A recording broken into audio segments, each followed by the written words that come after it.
반갑습니다. 자니쌤입니다. 이번 영상에서는 지난 영상에 이어서 서양의 옛 세계 지도, TO지도 이후의 지도들을 살펴보도록 하겠습니다.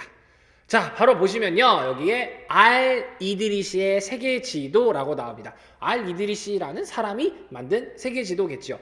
자, 여기서 약간 느낌이 오실까요? 우리 보통 서양이나 이런 다른 나라의 이름을 봤을 때 알 뭐뭐뭐 이렇게 시작하면 보통 종교가 뭐였습니까? 조금 눈치를 채셨나요? 이슬람교를 믿고 있는 사람이란 걸 추측해 볼 수 있습니다. 바로 그 이슬람 세계관이 투영된 지도라고 보시면 되겠습니다. 자, 지도를 한번 볼까요? 이렇게 생겼습니다. 모양은 둥근 모양을 하고 있고요. 이렇게 표현이 되어 있네요. 자, 이 지도는 어떤 특징들을 갖고 있는지 텍스트를 통해서 살펴보도록 하겠습니다. 자, 이 알-이드리시의 세계 지도는요, 12세기경에 만들어졌습니다. TO지도가 약 7세기경에 만들어졌다면 알-이드리시의 세계 지도는 12세기 정도에 만들어졌습니다. 조금 뒤에 만들어진 거죠. 자, 이 지도는요, 중요한 것이 이 이슬람 사람들이 생각보다 머리가 엄청 똑똑합니다, 여러분. 과학기술이 굉장히 많이 발달을 했었는데요. 그때 이 사람들이 지도를 딱 만들어야겠다라고 생각을 하고 과거의 지도가 뭐가 있나 이렇게 살펴보다가 이 지도를 봅니다. 이 지도가 뭡니까? 바로 프톨레마이오스의 세계 지도를 참고합니다. 그리고 이슬람인들의 그 지식들을 모두 반영을 해놨습니다. 그래서 위선을 곡선으로 나타냈다. 그래서 지구가 뭔지를 알고 있었다. 구체인 걸 알고 있었습니다.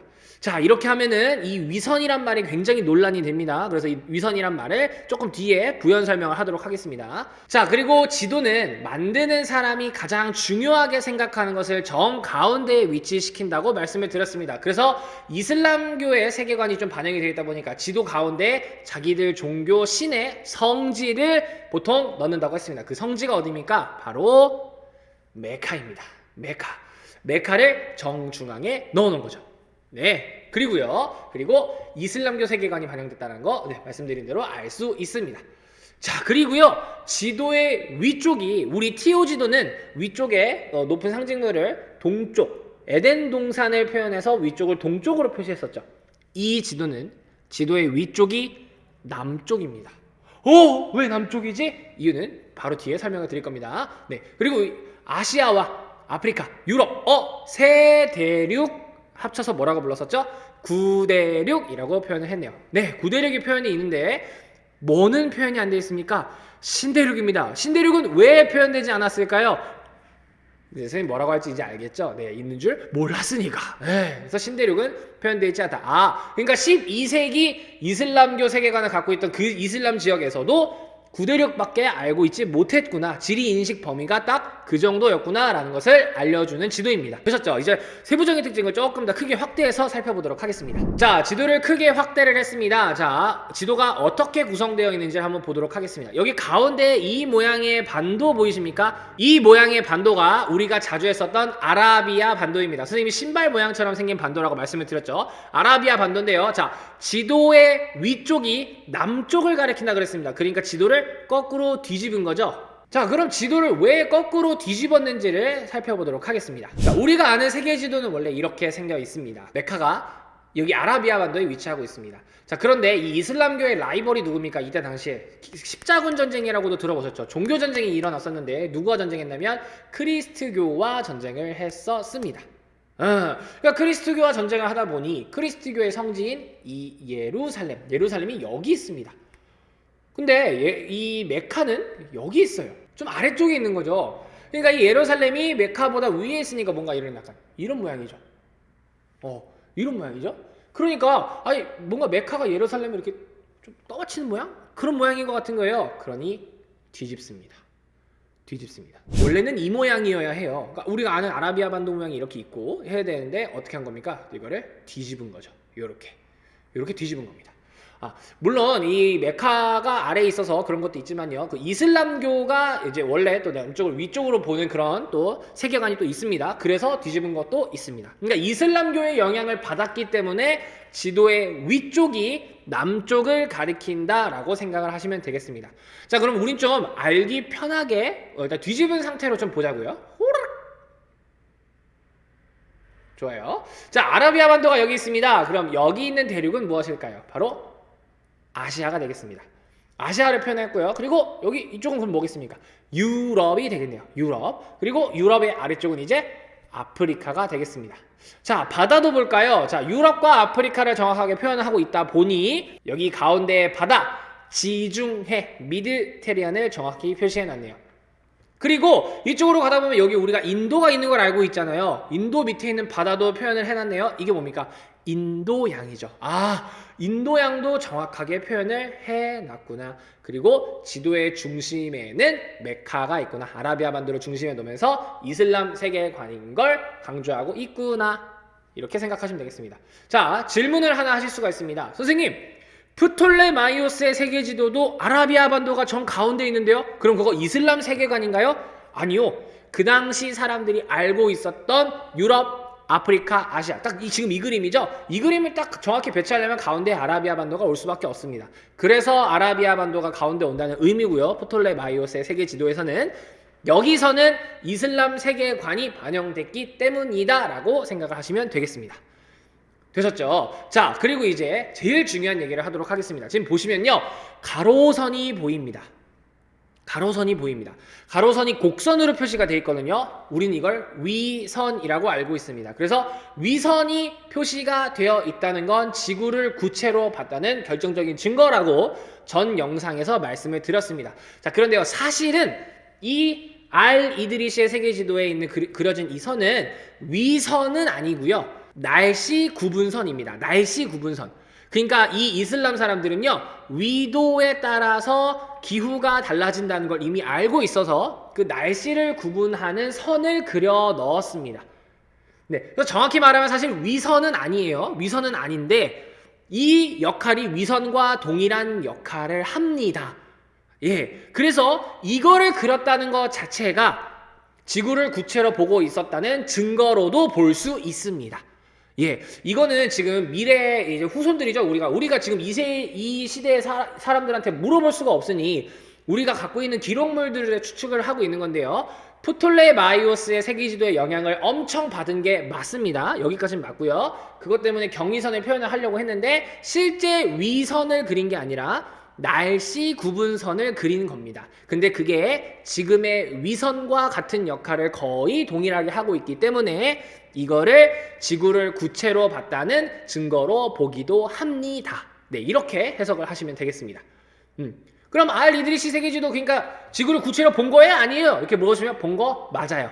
근데 그 증거가 이거예요? 그럴 수도 있고 아닐 수도 있어요 라고 해석을 할 수 있는 겁니다. 조금 혼동을 드린 것 같은데 지구를 구체로 본 겁니다. 이건 기록에 써 있습니다. 기록에 써 있고요. 이 날씨 선이 구체로 볼 수 있는 증거다라고 어떤 학자들은 맞다! 아니다! 이렇게 하고 있어서 논란이 어차피 시험 문제 안 나옵니다. 이런 거는 걱정하지 마시고. 네. 그러니까 날씨 영향을 받았어. 프톨레마이오스의 영향을 받아서 이런 선을 그려 넣었어. 날씨 구분선을 넣었어. 그러니 지구를 구체로 봤던 것 같아. 이렇게 유연하게 생각을 하시면 될 것 같습니다. 되셨죠? 자, 그래서 다시 텍스트로 돌아왔어요. 정리하면 이 위선이 진짜 위선이 아니라 날씨 구분선인데 이거가 있기 때문에 지구를 구체로 봤다라고 알 수 있는 증거가 될 수 있다라고 생각하시면 되겠습니다. 되셨죠? 이드리시의 세계지도 살펴봤습니다. 다음 지도로 넘어가 보도록 하겠습니다. 자, 그 다음으로 알아볼 지도는 포르톨라노 해도입니다. 자, 선생님이 전 영상에서요, 중세시대는 종교가 엄청 중요한 시대라고 말씀을 드렸습니다. 그런데 그 종교의 힘이 점점점 중세 말로 갈수록 약해지고요. 이 약해졌을 때 해상 무역이 중요하게 되면서 우리는 대항해 시대라는 게 그 시대부터 열리게 됩니다. 그러면서 항해에 필요한 지도가 등장을 하게 돼요. 여러분, 해도가 뭡니까? 지도인데 바다의 지도라는 겁니다. 네, 그래서 해도가 등장하게 됩니다. 이 중세 막바지에 있는 세계지도라고 보시면 되겠어요. 요렇게 생겼습니다. 뭔가 막 선들이 그어져 있네요. 네, 이게 어디에 도움이 되었었는지 확인을 해보도록 하겠습니다. 가라! 호잇! 좋습니다. 네, 텍스트로 볼게요. 자, 1300년경에 항해용으로 만들어졌습니다. 왜요? 해도니까요. 해도니까요. 자, 여러분, 지도를 만드는 사람의 의도가 담긴다고 했습니다. 해도, 항해를 위해 필요한 지도니까 항구와 도시를 좀 자세하게 표현한 지도라고 보시면 되겠습니다. 그리고요, 우리가 아까 지도를 봤을 때 이게 막 선들이 그려져 있었죠. 이게 방사선입니다. 이 선이 뭐냐? 실제로 내가 배를 타고 갈 때 이 지도를 펴고 이 선대로 쭉 가면 목적지에 도착할 수 있었어요. 왜? 해도니까. 항해를 할 때 필요한 지도니까. 예, 이해되시죠? 그리고 유럽, 아프리카, 아시아가 표현되어 있대요. 이 세 개를 묶어서 뭐라고 부르죠? 구대륙. 그럼 뭐가 표현이 안 되어 있습니까? 신대륙이 표현되어 있지 않네요. 왜? 있는 줄 몰랐으니까. 예, 1300년이에요. 우리 신대륙을 발견한 건 언제입니까? 1492년 콜럼버스 이후에 발견을 하죠. 그러니 1492년 이전에 만들어진 어떠한 지도에도 아메리카, 신대륙은 표현되어 있지 않습니다. 그러니 이 포르톨라노 해도까지는 신대륙이 표현되어 있지 않다. 요렇게 정리하시면 되겠습니다. 되셨죠? 네, 포르톨라노 해도는 이 정도 살펴보고요. 다음 지도 살펴보도록 하겠습니다. 자, 그러다가 이제 드디어 15에서 18세기가 됩니다. 자, 우리가 흔히 얘기하는 근대죠, 근대. 네, 근현대 시대에 이제 오게 됩니다. 이때 이제 지도가 만들어지게 됩니다. 자, 이때가 언제냐면요. 대항해 시대라고 불리는 시대입니다. 그러니까 식민지를 막 탐험하고, 식민지를 막 만들어내기 시작하고 하는 그런 시대죠. 이때 이 탐험에 의해서 드디어 뭘 발견합니까? 신대륙을 발견합니다. 그래서 이 지도부터, 여기 이제 15세기 지도들부터 아메리카가 표현되기 시작합니다. 굉장히 큰 의의가 있는 거겠죠. 대표적인 지도로는 메르카토르 세계지도가 있습니다. 여러분, 이 지도는 정말 중요한 지도입니다. 왜? 지금도 우리가 쓰고 있기 때문이죠. 네, 이 지도의 특징을 살펴보도록 하겠습니다. 메르카토르 세계지도 이렇게 생겼습니다.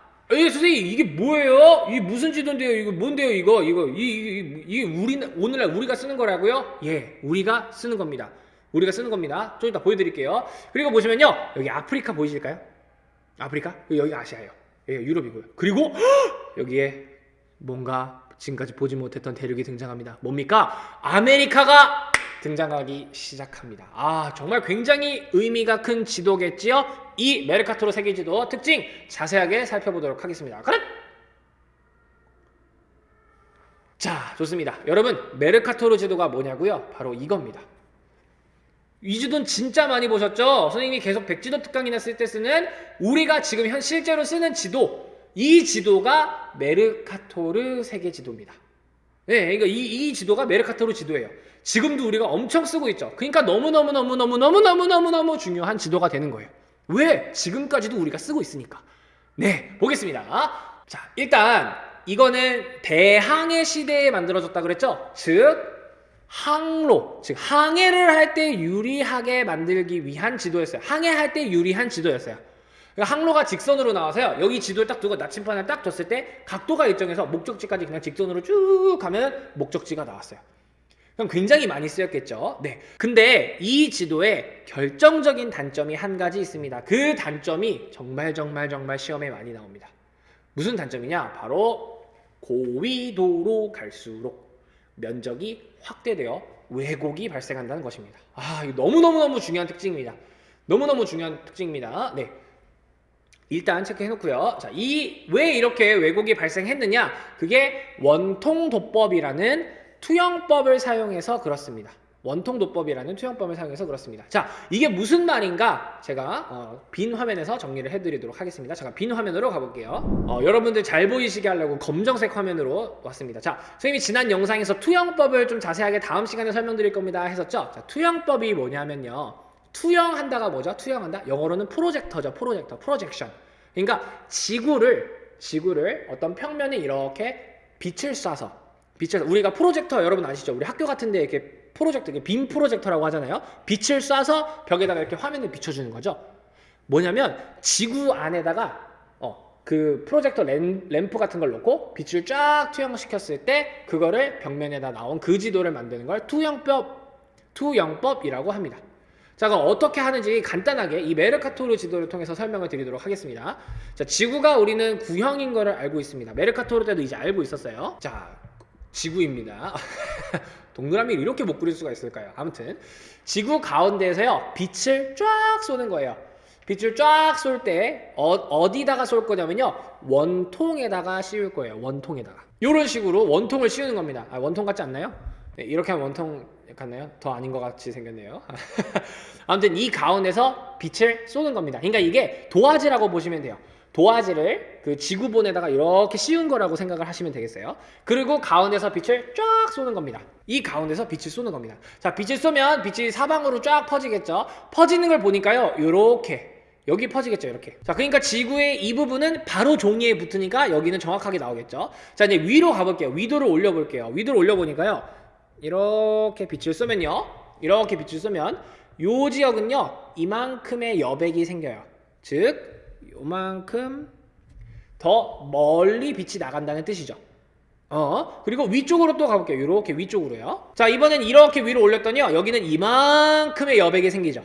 이만큼의 여백이 생기죠. 자, 이렇게 여백이 생기고요. 그리고 여기 북극이나 남극 같은데 극지방을 보세요. 여기는 이렇게 그리면요 어우, 야, 그림을 진짜 못 그리네요. 그죠? 태블릿에다 그리니까요. 그런 겁니다. 좀 이해 좀 해주세요. 이렇게 하면은 쭉 올라가니까, 와, 여기는 엄청나게 빈 공간이 많이 생기죠. 네. 그니까, 여기 적도 주변, 즉, 저위도는요, 이 원통의 도화지가 딱 달라붙다 보니까 아주 정확하게 표현을 할 수 있는데, 위도가 올라가면 올라갈수록 이 도화지가 여기에 다 안 붙다 보니까 여기가 이렇게 왜곡이 발생하는 거예요. 그리고 이 도화지를 이제 쫙 돌렸잖아요. 이걸 쫙 피면 어떻게 됩니까? 고위도가 엄청나게 면적이 왜곡돼서 생기는 거예요. 무슨 말인지 좀 이해가 되실까요? 자, 이렇게 지구 안에서 빛을 쏴서 이게 지도를 만드는 것을 투영법이라고 합니다. 자, 투영법이 언제 나왔었냐면 프톨레마이오스의 세계 지도도 투영법을 사용했습니다 라고 얘기를 했거든요. 네, 그 프톨레마이오스는 이렇게 지구가 이렇게 있으면요 이 지구에다가 여기 메르카토르는 원통같이 이런 종이를 둘러쌌다면 거기는 약간 원뿔 모양을 이렇게 씌운 거예요. 요런 식으로. 그래서 요거를 쫙 피니까 우리가 프톨레마이오스 지도가 어떻게 생겼었습니까? 약간 이렇게 생겼었죠. 이 원뿔을 쭉 이렇게 펴놓은 모양처럼요. 옆에 선생님이 사진 이렇게 띄워놨죠. 이렇게 띄워놓은 것처럼. 그래서 이렇게 그렸다는 건 지구가 구체인 걸 알고 투영법을 사용했으니 지구가 구체인 걸 정확히 알고 있었구만. 프톨레마이오스 지도는 이렇게 되는 거예요. 네, 무슨 말인지 이해되시죠? 그래서 메르카토르 도법은 투영법을 사용했는데 이런 원통을 씌우는 방법으로 하다 보니까 이 위쪽 고위도로 갈수록 어마어마한 면적 왜곡이 발생하더라 이겁니다. 예, 되셨습니까? 네, 좋습니다. 넘어갈게요. 이제 원래 텍스트로 돌아가겠습니다. 자, 이 고위도로 갈수록 면적이 확대되어 왜곡이 발생했다. 그러니까요, 여러분 세계지도를 우리가 알고 있는 세계지도를 켜볼게요. 자, 여러분 이 지도를 보세요. 러시아가요, 진짜 겁나 커요. 겁나 크게 나옵니다. 왜요? 고위도로 갈수록 면적이 왜곡된다 그랬죠. 그러니까 엄청 크게 나오는 거예요. 와, 그리고 여기 이쪽 보세요.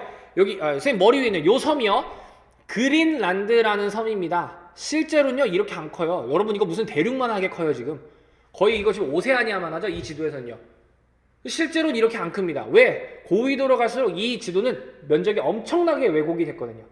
그러다 보니까 이 지도가 왜 지금까지도 쓰였냐면 유럽 열강이 여기 고위도에 있죠. 유럽 열강이 딱 여기 아프리카 이런 데 식민지 지배할 때 이 지도로 딱 보여주는 거예요. 야, 우리가 너희보다 위쪽에 있지? 우리도 이만큼 크지? 그래서 너희를 지배할 거야. 이런 거에 약간 정당성을 부여하는 데 도움을 줬던 지도라고도 합니다.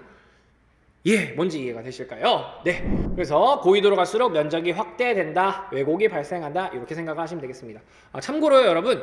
우리가 지구는 구형이잖아요. 근데 이 우리가 지도는 이 3D를 2D로 바꾸는 작업이라고 그랬죠. 그러니까 반드시 왜곡이 발생할 수밖에 없습니다. 왜곡이 발생할 수밖에 없어요. 이렇게 피니까요. 지구를 피는 거니까, 종이로 피는 거니까 당연히 왜곡이 발생합니다. 그래서 뭐 면적이 왜곡이 될 수도 있고 막 여러 가지가 왜곡이 되는데 이 메르카토르 지도는 면적이 엄청나게 왜곡된 지도다라고 생각하시면 되겠습니다. 네, 그리고요. 이 메르카토르 지도가 만들어졌을 때가 대항해 시대라 그랬죠? 그러다 보니까 경선과 위선을 일단 표시를 했는데요. 그거를 직선으로 이렇게 쫙쫙쫙 교차되게끔 만들었어요. 왜 그랬냐면 항해하기 편하려고. 어느 지점에서든지 정확한 각도를 파악하려고 그랬다. 좋습니다. 그리고 이제 드디어 어디가 표현되기 시작합니까? 아메리카가 표현되기 시작합니다. 아, 신대륙이 드디어 표현되기 시작하는구나. 이 지도부터. 사실은 메르카토르 지도 전에 발트제 밀러라는 지도에서 먼저 아메리카라는 지명을 씁니다. 네, 그러니까 거기부터 원래 아메리카가 표현되기 시작하는 게 맞는데요. 그 발트제 밀러라는 지도는 지금까지 역사상 단 한 번도 수능에 나온 적도 없고 사실 지리적으로 의의가 아주 큰 지도가 아니기 때문에 그냥 메르카토르부터 아메리카가 등장한다라고 정리를 하시면 되겠습니다. 우리는 수험생이니까요. 실제로는 발트제 밀러라는 도시에서 먼저 표현이 됐는데 우리 수험생 입장에서는 메르카토르부터 아메리카가 등장해, 신대륙이 등장해 이렇게 생각하시면 되겠습니다. 되셨나요? 정말 중요한 지도입니다. 정말 중요한 지도고요. 다음 지도 이제 또 살펴보도록 하겠습니다. 자, 우리가 지금까지는 서양의 옛 세계 지도를 살펴봤다면 이제 동양의 세계 지도를 살펴보겠습니다. 자, 근데 우리가 흔히 얘기하는 동양은 한중일이죠. 한중일. 그래서 우리는 중국의 세계 지도를 알아볼 거고요. 그리고 세계지리니까 우리나라의 내용은 안 나오지만 여기서 우리나라의 내용이 조금 나옵니다. 바로 우리나라의 세계지도 역사는 어떻게 되는지 그걸 좀 볼 거고요. 그리고 일본의 지리는 안 나와요. 네, 걱정하지 마시고요. 네. 우리나라와 일본의 관계를 생각하면 안 나올 만도 하죠. 그죠? 자, 첫 번째 동양의 세계지도 중국부터 보도록 하겠습니다. 중국은 어떤 특징을 갖고 있나 볼게요. 자, 중국은 옛날부터요. 천원지방 사상이란 걸 갖고 있었습니다. 하늘은 둥글고 땅은 각지다 이런 말이에요. 그러니까 지구는 둥그니까 자꾸 걸어나가면 이런 구체가 아니라 지구는 안 둥글어 자꾸 걸어나면 어딘가에서 떨어지겠지라고 생각을 한 거예요. 그걸 천원지방사상이라고 합니다. 하늘은 동그랗고 땅은 각지다, 네모지다 이런 뜻입니다. 그런 사상이 있었고요. 그리고 중국의 문제점이죠. 중국이 세계 문제점이라고 하면 좀 그런가? 중국이 세계의 중심이며 문화적으로 가장 우월하다는 사상이 있죠. 그게 뭡니까? 중화 사상이죠. 중국이 짱이야, 중국러장 막 이런 거, 그죠? 중화 사상을 갖고 있죠. 사실은 좀 그렇죠. 네, 요즘도 갖고 있잖아요. 대단한 나라들입니다. 그래서 이 사상을 계속 갖고 있었어요. 그래서 항상 중국 중심의 지도가 나오고 있었습니다. 그러다가 이제 얘네도 이제 세계화 시대에 발맞춰서 17세기에 세계 지도를 하나 접하게 됩니다. 그게 고려만국 전도인데요. 뒤에 나옵니다. 이 지도를 접하고 나서 중국 말고 다른 세상도 있다 해. 세계 서구도 있다 해. 이러면서 서구식 세계 지도가 등장하게 되는 계기가 됩니다. 중국의 특징을 정리한 겁니다. 이제 중국의 세계 지도를 살펴보도록 하겠습니다. 첫 번째는 화이도라는 지도입니다. 화이도. 요렇게 생겼습니다. 화이도. 네. 보시면요. 그냥 이게 중국이에요. 요만큼이 중국이고요. 네. 그리고 여기가 우리나라예요. 우리나라. 조선이죠, 조선. 1136년이면 조선이 아닌가요? 고려군요. 아무튼 우리나라 요즘 한반도는 이렇게 표현해놓고 중국이 가운데 있다. 자, 특징 보자. 자, 중국 전체가 표현된 지도로서 현존하는 지도 중 가장 오래됐다. 이게 역사적으로 의의가 있는 거겠죠? 중국을 표현한 지도 중 가장 오래된 것. 네, 중국을 표현한 것 중에 가장 오래된 것. 네, 특징이 요거밖에 없습니다. 요것만 기억하시면 됩니다. 화이도. 그리고 중국을 정 가운데 놨죠. 왜요? 자기들이 중심이거든요. 중화사상. 중화사상이 반영돼 있다. 네, 그것만 체크를 해주시면 되겠습니다. 다음 지도 또 보게요. 다음 지도는 대명혼일도입니다. 자, 14세기 후반이네요. 14세기가 언제예요? 1300년대 후반입니다. 1300년대 후반. 그러면 1492년 전이죠? 신대륙이 있다 없다? 없다. 왜? 이는지 몰랐으니까. 그거 일단 유념하고 지도 볼게요. 이렇게 생겼습니다. 역시 중국이 정가운데 이렇게 있습니다. 정가운데. 네, 중화사상. 네, 그리고 이쪽에 아프리카 표현되어 있고요. 여기에 우리나라가 표현되어 있네요. 우리나라가 정말 크게 표현이 되어 있네요. 네. 자, 대명혼일도입니다. 특징 살펴볼게요. 자, 중국을 중심에 두고 한반도, 인도, 유럽, 서남아시아, 아프리카 이런 걸 표현했습니다. 어머! 뭐는 표현이 안 돼 있어요? 신대륙은 표현이 안 돼 있어요. 왜? 있는 줄 몰랐으니까. 네, 대명혼일도 특징입니다. 네, 크게 특징이 없으니 바로 다음 지도로 넘어갈게요. 자, 그러다가 1602년이 되면서 고려만국 전도가 등장하게 됩니다. 자, 여러분 1602년이네요. 1492년 이후의 지도네요. 뭐가 등장하기 시작할까요? 신대륙이 등장하기 시작합니다. 그거 유념하면서 한번 보도록 하자고요. 고려만국 정도 이렇게 생겼습니다. 어머! 우리가 알고 있는 지도네요. 거의 우리가 알고 있는 지도랑 거의 유사하게 생겼네요. 이 지도는 어떤 특징을 갖고 있는지 살펴보도록 하겠습니다. 자, 컬러로 보면 이렇게 생겼습니다. 컬러로 보면 이렇게 보니까 더 진짜 아시아, 유럽, 아프리카, 아메리카 대륙 확실하게 표현된 걸 알 수 있죠. 네, 진짜 근대적 세계 지도가 등장하기 시작한 겁니다. 1602년부터요. 자, 일단 경도와 위도를 사용했대요.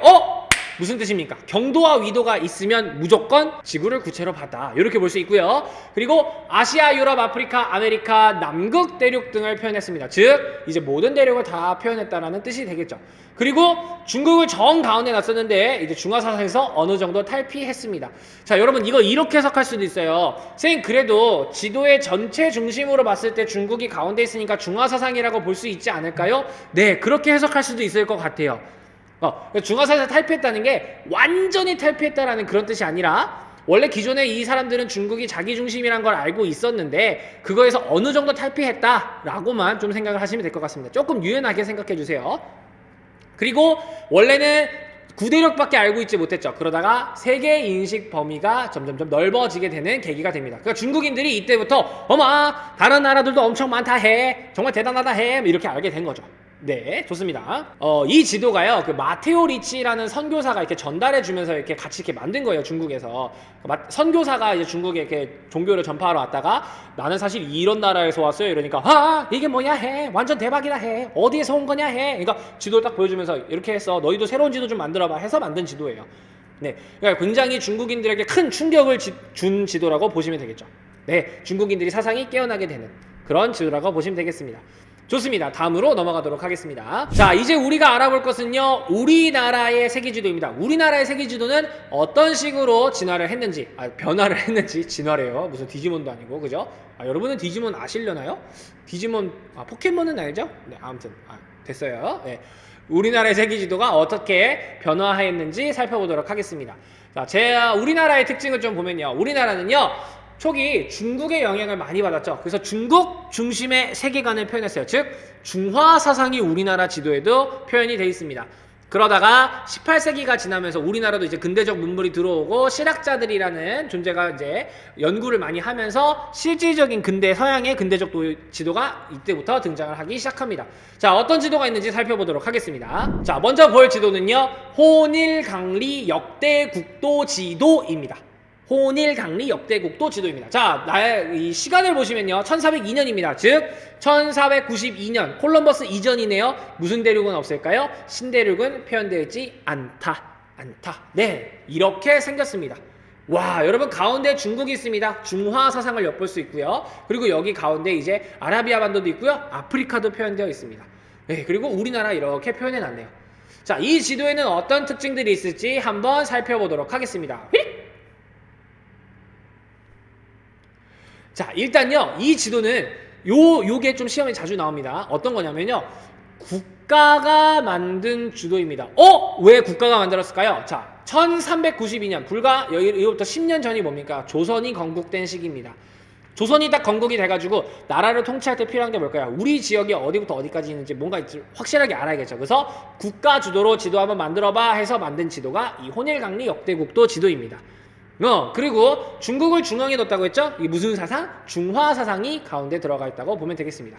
자, 이 지도에는 큰 의의가 있습니다. 뭐냐면요, 우리나라에서 제작한 지도 중에요, 현존하는 가장 오래된 지도입니다. 가장 오래된 지도입니다. 이거 굉장히 중요한 특징이죠. 우리나라의 가장 오래된 세계 지도다. 이렇게 생각을 하시면 되겠습니다. 가운데 중국이 있는 거 중화사상. 그리고 우리나라가 되게 좀 크게 그려져 있죠. 이게 우리나라가 이제 앞으로 조선이 좀 건국이 됐고 이제 부국강병하길 원하는, 그리고 좀 나는 컸으면 하는 그런 약간 우리나라의 주체 사상이 좀 들어간 거죠. 예. 그래서 조금 크게 그려진 겁니다. 네. 자, 그래서 이렇게 호닐강리 역대국도 지도가 있다라는 거. 아프리카, 아시아, 유럽은 표시되어 있지만 신대륙이 없네요. 왜? 있는 줄 몰랐으니까. 네, 이렇게 정리하시고 다음 지도 보도록 하겠습니다. 다음 지도는 천하도입니다. 요건 조선 중기에 만들어진 건데요. 요렇게 생겼습니다. 자, 지금까지 봤던 동그랗게 생긴 TO 지도, R 이드리시 지도처럼 둥근 모양의 지도네요. 요거는 어떤 특징을 갖고 있는지 한번 살펴보도록 하겠습니다. 휘릭! 자, 일단 이 지도는요, 앞에 혼일강리 역대국도 지도랑 차이점이 국가에서 만든 것이 아니라 이제 민간에서 만들어진 겁니다. 민간에서. 민간에서 만들었으니 그 당시에 민중들의 세계관, 민중들의 지리의식이 들어가 있겠죠. 그러다 보니 도교 사상, 그 당시에 유행했던 도교 사상과 그리고 중국 중심의 중화 사상이 여기에 지도에 녹아 들어가져 있습니다. 네, 그래서 지도의 중심에 중국이 있습니다. 이게 중화 사상이죠. 그리고 상상의 세계가 표현되어 있습니다. 이게 도교 사상의 영향을 받은 거라고 보면 되겠습니다. 상상의 세계가 이때 이제 조선 중기에 이제 사람들이 힘들다 보니까 민심이 너무 힘든 거죠. 그러니까 상상의 세계는 뭐가 있을까 이런 거를 지도에다가 다 투영해 놓은 것이죠. 그럼 지도를 좀 크게 놓고 어떤 특징이 있는지 자세하게 살펴보도록 하겠습니다. 자, 천하도를 이렇게 가운데에 갖고 왔는데요. 지도 가운데에 중국이 있습니다. 글씨가 잘 안 보이시죠? 짠! 이렇게 확대하면 중국 보이실까요? 중국? 네, 그리고 여기가 조선이 되겠습니다. 조선이 되고, 조선, 우리 사는 곳이 되고요. 이쪽, 여기에 이제 일본이 표시가 되어 있는 거죠. 다시 조그맣게 줄였어요. 중국이 있고, 그리고 이제 여기에 아프리카와 유럽까지 표현이 되는 걸 볼 수 있습니다. 그리고 요 바깥에 이렇게 삥 둘러싼 거 보이십니까? 삥 둘러싼 거, 요런 것들이 다 상상의 세계입니다. 그래서 여러분들이 뭐 어렸을 적 읽었을 그런 동화 얘기처럼 여기에 뭐 인어국도 있고요. 미인국도 있어요. 미인인 사람들만 있는 곳. 그런 것도 있고 뭐 이제 거인국도 있고요.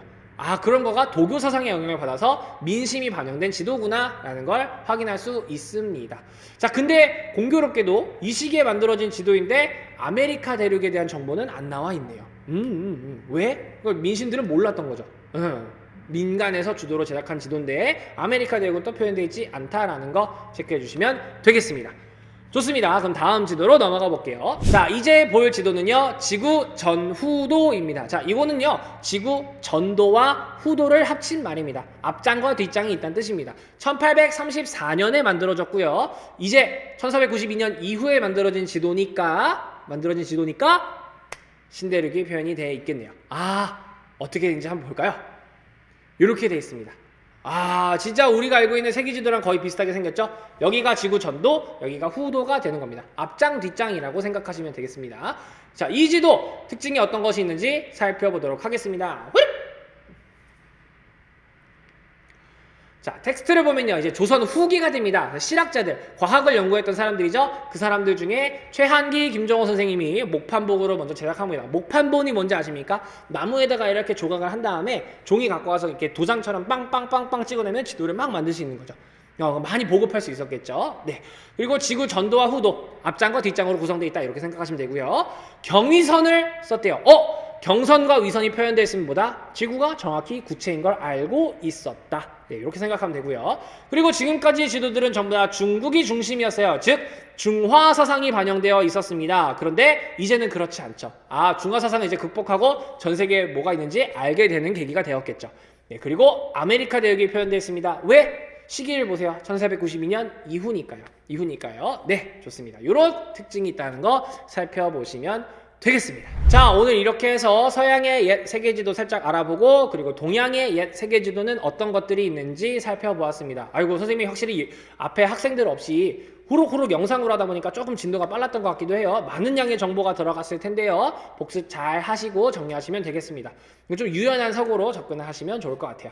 강의 보시느라 너무너무 고생 많으셨고요. 선생님은 다음 진도 영상으로 또 찾아뵙도록 하겠습니다. 모르는 거 있으면 언제든 질문 남겨주시고요. 그럼 다음 영상에서 만나요.